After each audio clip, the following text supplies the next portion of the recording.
ವಾಲ್ಮೀಕಿ ಹಗರಣದಲ್ಲಿ ನಾಗೇಂದ್ರ ಬಂಧನದ ಬಗ್ಗೆ ಪ್ರತಿಕ್ರಿಯೆ ನೀಡುವುದಕ್ಕೆ ನಿರಾಕರಿಸಿದ್ದಾರೆ. ಇವತ್ತು ಕೇಂದ್ರ ಸಚಿವ ಕುಮಾರಸ್ವಾಮಿ ಸುದ್ದಿಗೋಷ್ಠಿಯನ್ನು ನಡೆಸಲಿದ್ದಾರೆ.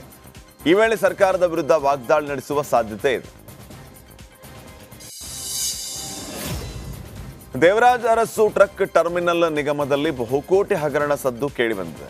ಅಕ್ರಮದ ಆರೋಪದಲ್ಲಿ ಬಿಜೆಪಿಯ ಮಾಜಿ ಎಂಎಲ್ಸಿ ವೀರಯ್ಯ ಅವರನ್ನ ಸಿಐಡಿ ಅರೆಸ್ಟ್ ಮಾಡಿದೆ. ನಿಗಮದಲ್ಲಿ 47 ಕೋಟಿ ರೂಪಾಯಿ ಗೋಲ್ಮಾಲ್ ಆಗಿರುವ ಆರೋಪ ಇದೆ. ಮೈಸೂರಿನಲ್ಲಿ ಸರ್ಕಾರದ ವಿರುದ್ಧ ಪ್ರತಿಭಟನೆಗೆ ತೆರಳಿದ್ದ ವೇಳೆ ವೀರಯ್ಯ ಅವರನ್ನ ಅರೆಸ್ಟ್ ಮಾಡಲಾಗಿದೆ. ಕಾಂಗ್ರೆಸ್ ವಿರುದ್ಧ ಪ್ರತಿಭಟನೆಗೆ ಇಳಿದಿದ್ದ ಬಿವೈ ವಿಜೇಂದ್ರ ಅವರನ್ನ ಪೊಲೀಸರು ಅರೆಸ್ಟ್ ಮಾಡಿದರು.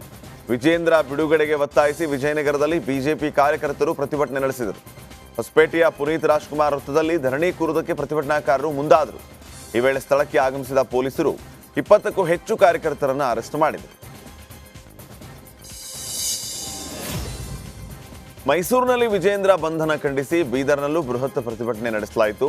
ಮುಖ್ಯಮಂತ್ರಿ ಸಿದ್ದರಾಮಯ್ಯ ವಿರುದ್ಧ ಬಿಜೆಪಿ ಕಾರ್ಯಕರ್ತರು ಆಕ್ರೋಶವನ್ನು ಹೊರಹಾಕಿದರು. ಸಂವಿಧಾನ ವಿರೋಧಿ ಮುಖ್ಯಮಂತ್ರಿಗೆ ಧಿಕ್ಕಾರ ಧಿಕ್ಕಾರ ಅಂತ ಘೋಷಣೆ ಕೂಗಲಾಯಿತು.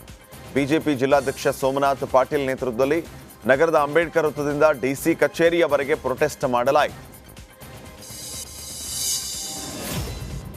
ರಾಜ್ಯದಲ್ಲಿ ಡೆಂಗಿ ಸೋಂಕಿನ ಕೇಸ್ಗಳು ದಿನದಿಂದ ದಿನಕ್ಕೆ ಹೆಚ್ಚಾಗ್ತಾ ಇದೆ. ಕಳೆದ 24 ಗಂಟೆಯಲ್ಲಿ 437 ಡೆಂಗಿ ಕೇಸ್ಗಳು ಪತ್ತೆಯಾಗಿದೆ. ರಾಜ್ಯದಲ್ಲಿ ಈವರೆಗೆ ಕಂಡುಬಂದ ಡೆಂಗಿ ಪ್ರಕರಣಗಳ ಸಂಖ್ಯೆ 8658ಕ್ಕೆ ಏರಿಕೆಯಾಗಿದೆ. ರಾಜ್ಯದಲ್ಲಿ ಒಟ್ಟು ಸಕ್ರಿಯ ಪ್ರಕರಣಗಳ ಸಂಖ್ಯೆ 388ಕ್ಕೆ ಹೆಚ್ಚಳ ಆಗಿದೆ.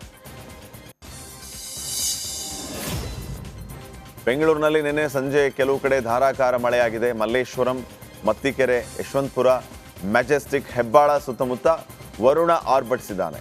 ಮಳೆ ಹಿನ್ನೆಲೆ ಅಲ್ಲಲ್ಲಿ ಟ್ರಾಫಿಕ್ ಜಾಮ್ ಕೂಡ ಉಂಟಾಯಿತು. ದಿಢೀರ್ ಸುರಿದ ಮಳೆಗೆ ವಾಹನ ಸವಾರರು ಅಂಡರ್ ಪಾಸ್ ಕೆಳಗೆ ನಿಂತು ಮಳೆಯಿಂದ ರಕ್ಷಣೆ ಪಡೆದಿದ್ದಾರೆ. ಬೆಂಗಳೂರಿನ ತಿಲಕ್ ನಗರ ಮುಖ್ಯ ರಸ್ತೆಯಲ್ಲಿ ನಿನ್ನೆ ಸಂಜೆ ಸುರಿದ ಮಳೆಗೆ ಅವಾಂತರವೇ ಸೃಷ್ಟಿಯಾಗಿದೆ. ಹೊಯ್ಸಳ ವಾಹನದ ಮೇಲೆ ಬೃಹತ್ ಮರ ಬಿದ್ದಿದೆ. ಅದೃಷ್ಟವಶಾತ್ ಯಾವುದೇ ಪ್ರಾಣಾಪಾಯ ಸಂಭವಿಸಿಲ್ಲ. ಮರ ಬಿದ್ದ ಪರಿಣಾಮ ಸ್ವಾಗತ್ ಜಂಕ್ಷನ್ ಕಡೆಗೆ ಸಂಚಾರ ಸ್ಥಗಿತಗೊಂಡಿದೆ. ರಾಜ್ಯ ರಾಜಧಾನಿಯಲ್ಲಿ ಮಳೆ ಆಗ್ತಾ ಇದ್ದು ವಾಹನ ಸವಾರರು ಪರದಾಡುವಂತಾಗಿದೆ. ಮಳೆಗೆ ರಸ್ತೆಗಳೆಲ್ಲ ಜಲಾವೃತಗೊಂಡಿದೆ. ಮಲ್ಲಥಳ್ಳಿ ಎಂಪಿ ಸ್ಪೋರ್ಟ್ಸ್ ಕ್ಲಬ್ ರೋಡ್ನಲ್ಲಿ ಮಳೆಗೆ ಆಟೋವೊಂದು ರಸ್ತೆ ಗುಂಡಿಯಲ್ಲಿ ಸಿಕ್ಕಾಕೊಂಡಿದೆ. ರಸ್ತೆಗಳೆಲ್ಲ ಜಲಾವೃತಗೊಂಡು ವಾಹನ ಸವಾರರು ಪರದಾಡುವ ಸ್ಥಿತಿ ನಿರ್ಮಾಣವಾಗಿದೆ.